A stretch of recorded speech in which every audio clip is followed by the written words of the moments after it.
I'm here to talk more about, continuing on from my last speech, about how dangerous our homes can be when it comes to asthma and allergies, and how actually most of our homes nowadays are more environmentally unsafe than the outsides are, than being outside your home.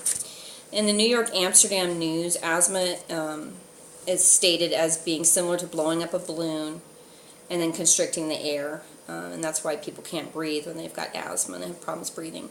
The body is supposed to be supplied with oxygen and then release carbon dioxide. If the tubes in the lungs are irritated by some things that I'm going to talk about following up, then it will swell and produce mucus, which also is many times misdiagnosed by doctors as sinus infections. Allergies and asthma also go hand in hand, and many drugs on the market are safe, including allergy shots. Many environmental conditions can also cause these problems. Simple things found in beverages such as sulfites and metabisulfites. Also here in Sierra Vista we have a lot of rats in the area that I live, and the contaminants of the rat and the mice feces can contribute to mold, just as well as the carpeting inside your home. Underneath, it just soaks it up like a sponge, and it can also contribute to high mold content. Air conditioning also is a big contributor, and dandruff from animals, particularly cats, about twice as high as dogs. Chemicals can be a two-way street. They can either help with the allergies and asthma symptoms, or they can also cause more irritant to people that are highly allergic. Some other things that people don't think about that are contributors for asthma and allergies are inexpensive pillows, perfumes, aerosols, roach and mite dust, fruits being treated with sulfur dioxide, some lipsticks. They actually have special lipstick at the health food store that you can buy. Fumes from copying machines can also release molds that can cause irritant and lots of coughing spells for people. Most Americans spend 90% of their time in their home, which means if our homes are 2 to 5 times more environmentally unsafe, they're actually becoming more unhealthy by staying in their home instead of getting outside. Most people think it's the opposite. 20% according to the Mount Sinai Center for Children's Environmental Health, 20% of American children have asthma diagnosed recently, and 160,000 kids go to the hospital every year for this in the United States. Many doctors are misdiagnosing this, as I said earlier, and there are many immune system disorders strictly related to asthma and allergy problems. Again, lots of the households have chemicals that are being used to try to clean and be free of germs, which is causing a lot of the allergies and asthma problems.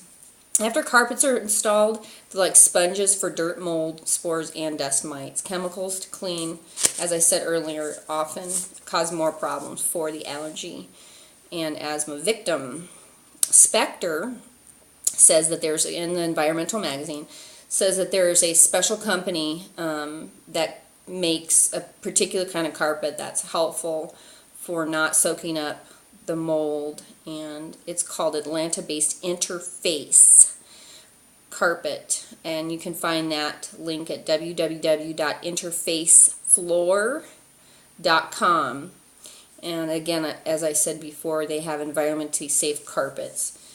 Dust mites reproduce quickly in high humidity, so again, Spectre says that it's best for people with these high health problems to try to live in an area that's less than 55% humidity. Another option for people that are struggling with these disorders is for $200 you can buy a small energy efficiency particulate air filter called a HEPA, high energy particulate air filter. And also another option would be, as long as the plants are living and healthy, have lots of plants in your home. Also, breathing in molds can cause to other yeast problems, says the writer of the Yeast Connection book, William Crook, MD. He also says that mold spores float in the air like pollen. Surprisingly, molds are also found in things like leather, cloth, rubber, wood, and paper products, which we also have in our homes. Even old newspapers that people do not get rid of, old books and magazines, can encourage the growth of mold. He also recommends, as another way to try to get healthier, if you've got these related issues, is to buy a dehumidifier. Not a humidifier, but a dehumidifier. One other helpful tip is to take a room, pour 1 cup of vinegar in a bowl and 1 cup of Clorox. Put the bowl in the room for 24 hours. Close up the room, take the bowl out, and let it air out for another 24 hours. And this is supposed to help get the mold spores out. Thank you for listening, and hope to have a healthy, happy life.